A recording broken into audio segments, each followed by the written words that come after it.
Assalamualaikum warahmatullahi wabarakatuh.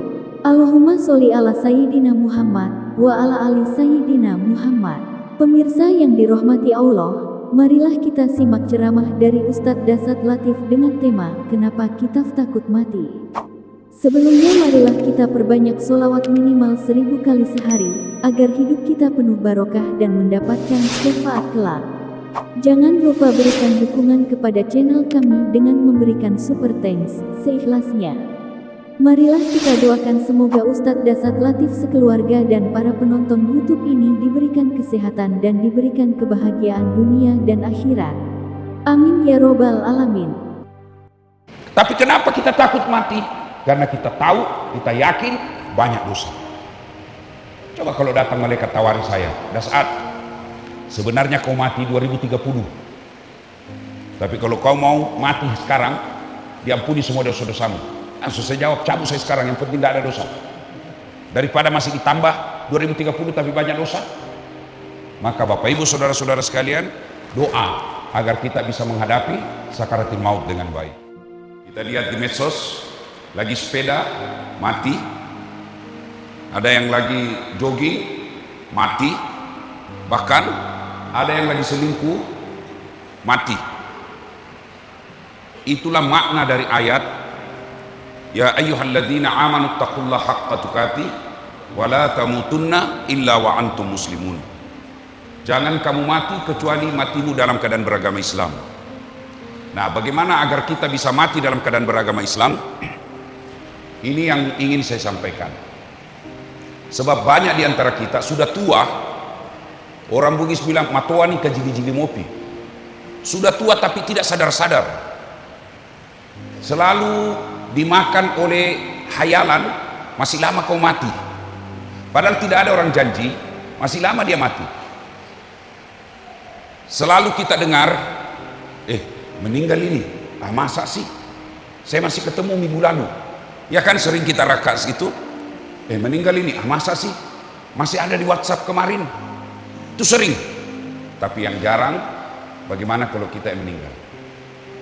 Nah, agar kita bisa mati dalam keadaan agama Islam, pertama, mutlak banyak mengunjungi tempat-tempat yang baik. Karena kita tidak tahu di mana ajal menjemput. Maka yang bagus bisa mati dalam keadaan beragama Islam, matinya kita tidak dalam keadaan membawa kekafiran. Jangan kunjungi tempat-tempat maksiat, tempat karaoke. Siapa tahu di dalam lagi ada cewek, ajal menjemput.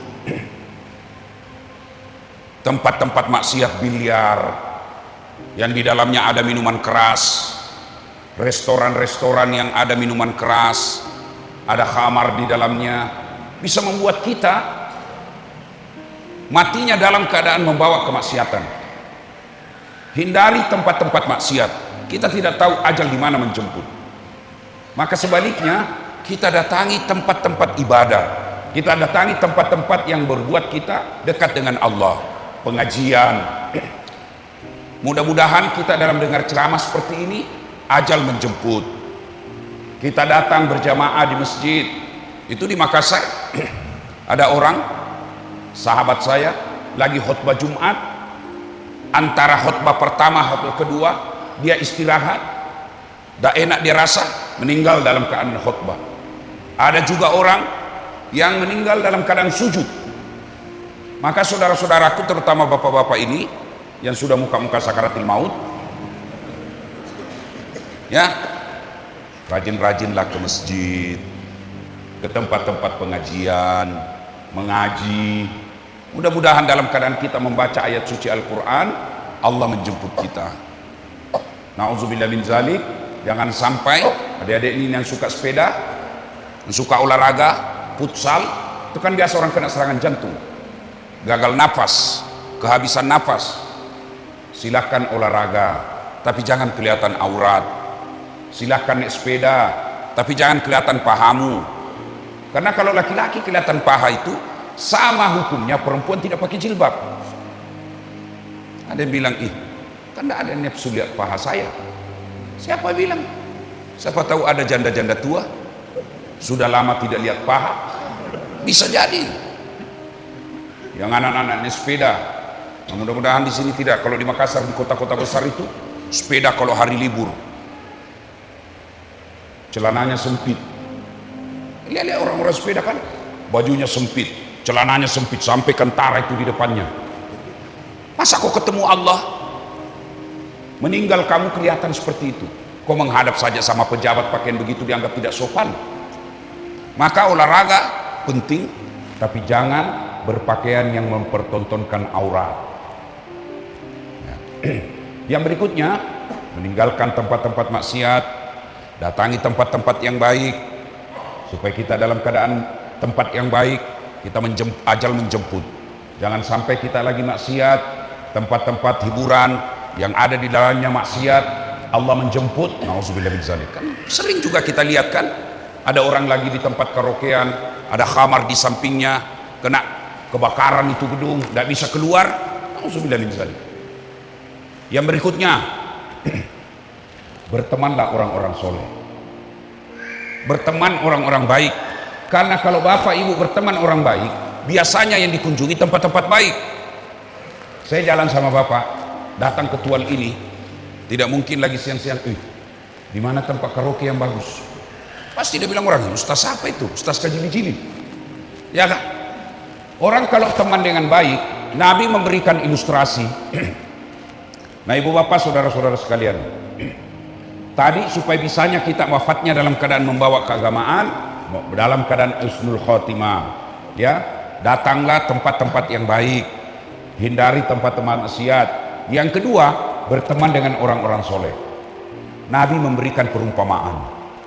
Kalau bapak berteman dengan penjual parfum, kalau kau tidak dikasih parfumnya, kau dapat bau harum. Iya toh? Iya pak? Sebaliknya, kalau bapak berteman dengan pandai besi, tukang las, kalau kau tidak dapat apinya, kau dapat panasnya. Iya kan? Maka berteman orang-orang soleh. Dan sampai di akhirat, itu kalau kita teman orang soleh, nanti ada gunanya di akhirat. Ketika saya mau masuk surga, saya cari teman saya. Oh mana Haji Idris? Misalnya kontraktor. Dia bilang malaikat, masih sibuk dia, masih banyak pertanyaannya di akhirat. Masih banyak pertanyaannya. Saya mau masuk, gelisah. Allah berkata, kenapa kau gelisah? Saya cari itu temanku, gara-gara dia saya bisa sampai dakwah di Tual, gara-gara dia saya bisa dakwah di Jakarta, gara-gara dia saya bisa ke Malaysia, saya bisa dapat amal dakwah gara-gara itu yang selalu undang saya. Lalu Allah katakan, kalau begitu ambil itu temanmu yang masih banyak masalahnya di neraka, ambil, bawa dia masuk ke dalam surga. Itulah sebabnya pak, kalau bapak punya teman baik, genggam tangannya, dia akan mengajakmu ke masuk ke dalam surga. Cuma kita lebih senang bersahabat sama pejabat. Pejabat datang ke rumah kita muliakan, kita cium tangannya, padahal baru saja tanda tangan korupsi. Kalau pejabat mau datang ke rumahmu, langsung kau sibuk potong ayam, kau perbaiki rumahmu, kau jemput, kau hormati. Sekalinya Pak Imam yang kau butuhkan, kau tidak jemput, kau kirim ojek, motor tua, tak gantung-gantung kakinya, sampai di rumahmu kau tidak hargai. 1 jam dia barasanji, busa-busa kalepaknya kepanasan. Sallallahu alaihi Muhammad sallallahu. Begitu mau pulang kau kasih 50.000, kau kusut-kusut. Padahal dia datang doakan kamu, itu pejabat datang dia tipu kamu. Maka kata Nabi, bertemanlah orang-orang yang soleh. Ada 7 golongan orang di padang mahsyar nanti dapat perlindungan dari Allah, di mana pada saat itu tidak ada lagi perlindungan kecuali datangnya dari Allah. Padang mahsyar namanya, dikasih dia ruang istimewa, ber-AC sambil menunggu gilirannya dipanggil, menunggu gilirannya diadili. Dia dimasukkan ke dalam ruang PPIP, ber-AC, dilayani bidadari, baru dia pikir sudah dikasih. 7 di antaranya, 1 di antara 7 golongan itu, mereka yang bertemu dan berpisah karena Allah, bersahabat karena Allah, Kalau kau bersahabat karena jabatan, hilang jabatanmu, hilang temanmu. Kalau kau bersahabat karena kekayaan, begitu kau miskin, dia tinggalkan kamu. Tapi kalau berteman karena Allah, sehidup semati, dia akan mengajakmu kepada kebaikan. Maka bapak-bapak, kalau mau menghadapi sakaratul maut, bawa Islam, bertemanlah dengan orang-orang yang soleh. Yang ketiga, agar kita bisa mati dalam keadaan beragama Islam, doa. Ada doanya itu, kalau buku-buku tahlil, buku-buku yasin, ada di belakangnya judulnya doa selamat. Ada doa itu yang berkaitan dengan kematian, taubatan qablal maut, wa rahmatan indal maut, wa maghfiratan ba'dal maut. Itu bapak-bapak ini yang sudah tua-tua, jangan kau lagi minta doa punya ruko. Tidak penting lagi kau berdoa supaya bisa tambah lagi mobil. Yang penting kau perlu berdoa kalau sudah muka tua, taubatan qablal maut, wa rahmatan indal maut, wa maghfiratan ba'dal maut. Allahumma hawwin alaina fi sakaratil maut. Itu yang kita doa. Atau mau lebih pendek, sambil nyanyi-nyanyi, duduk-duduk, ya Allah biha, ya Allah biha, ya Allah bihusnil khatimah. Itu diulang-ulang. Setiap selesai sholat, baca itu, taubatan qablal maut, ya Allah berikan saya kesempatan bertaubat sebelum mati. Wa rahmatan indal maut, dirahmati ketika dicabut nyawanya. Wa maghfiratan ba'dal maut, dan diampuni setelah mati. Luar biasa ini kalau doa dikabulkan, ya kan? Taubat sebelum mati, dicabut nyawanya dengan ringan, diampuni setelah mati. Kalau ini dikabulkan, aman. Kenapa kita takut mati? Karena kita yakin banyak dosa. Padahal mati itu syarat ketemu Allah. Mati itu syarat ketemu Allah. Mana bisa kita ketemu Allah kalau tidak mati dulu? Ibu-ibu mau ketemu Allah? Mau ketemu Allah, ibu? Syaratnya harus mati dulu. Tapi kenapa kita takut mati? Karena kita tahu, kita yakin banyak dosa. Coba kalau datang malaikat tawari saya, dah saat sebenarnya kau mati 2030. Tapi kalau kau mau mati sekarang, diampuni semua dosa-dosamu. Langsung saya jawab, cabut saya sekarang, yang penting tidak ada dosa. Daripada masih ditambah 2030 tapi banyak dosa. Maka Bapak Ibu saudara-saudara sekalian, doa agar kita bisa menghadapi sakaratul maut dengan baik. Dan ketika orang menghadapi sakaratul maut, jangan pikir main-main. Nabi Idris alaihissalam pernah melakukan percobaan. Ya Allah, saya mau tahu rasanya sakit sakaratul maut. Allah katakan cabut nyawanya. Sudah dicabut nyawanya, dihidupkan kembali dengan izin Allah hidup. Lalu Nabi Idris katakan, saudara-saudara sekalian, kamu mau tahu sakitnya sakaratul maut, keluarnya nyawamu dari tubuhmu, kau dikuliti hidup-hidup 1000 kali lebih sakit daripada sakaratul maut. Bapak lihat orang dikuliti, mana bisa kita hidup kalau dikuliti hidup-hidup? Tapi kata Nabi Idris, menghadapi sakaratul maut lebih sakit daripada dikuliti hidup-hidup, 1000 kali lebih sakit. Nauzubillah min dzalik. Maka itulah saatnya, itulah sebabnya selalu diajarkan kita berdoalah ada menghadapi sakaratul maut dengan baik.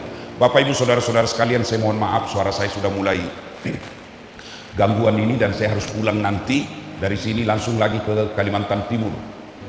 2 hari saya di sana, baru balik ke Makassar dan seterusnya dan seterusnya.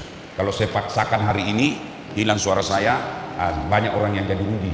Mohon izin juga Bapak doakan saya, ini mata saya ini masih bermasalah. Ini mata saya habis dioperasi, ini yang kanan. Ini yang normal ini yang masih bisa melihat yang kiri. Ini yang kanan dia melihat tapi kabur. Sama blur kalau bahasanya di HP. Ada gambarnya tapi tidak jelas. Ini mata saya ini. Sudah dioperasi 3 bulan yang lalu. Lepas retinanya. Retina itu Bapak pernah lihat wallpaper, kertas ditempel di dinding, itu kertasnya lepas. Ini retina saya lepas dioperasi, dikasih lem. Tapi jangan Bapak pikir lemnya lem kertas. Nah, ini lem ini silikon di dalamnya. Jadi seperti kalau Bapak mata dikasih minyak. Nah, begitulah ini sekarang. Ada silikonnya, masih mau dioperasi. Doakan operasi berikutnya sukses, berhasil dengan baik. Insya Allah. Saya mohon maaf saya harus akhiri tausiah kita ini. Terima kasih, jaga terus salat berjamaah ya adik-adik remaja masjid. Kalau kau mau hebat, hidup kau di masjid. Saya sejak kecil itu dulu di kampung, belum tahu namanya itikaf. Kalau Ramadan masih SD Pak, saya sudah hidup tinggal di masjid bermalam. Kalau taraweh saya teriak-teriak sahur, sahur, sahur. Itu waktu saya kecil, saya belum tahu namanya itu itikaf. Ternyata itulah itikaf, bermalam di masjid. Kenapa saya suka dulu bermalam di masjid? Karena lebih nyaman. Nah, adik-adik, bapak-bapak, bagus dijadikan kebiasaan. Mungkin sekali 3 bulan di masjid ini bikin sholat berjamaah. Tidak mesti Ramadan baru ada kita namanya itikaf. Itikaf boleh di luar Ramadan. Datang kita rame-rame, terutama yang sudah tua-tua, digagas oleh Pak Imam, ya, datang sholat itikaf, sholat tengah malam bareng-bareng. Adik-adik, kalau kau hidup di masjid, kau urus masjid, tidak mungkin Allah sengsarakan hidupmu. Saya saja kalau bapak urus rumah saya pasti bahagia. Apalagi Allah, ya. Mudah-mudahan ada manfaat.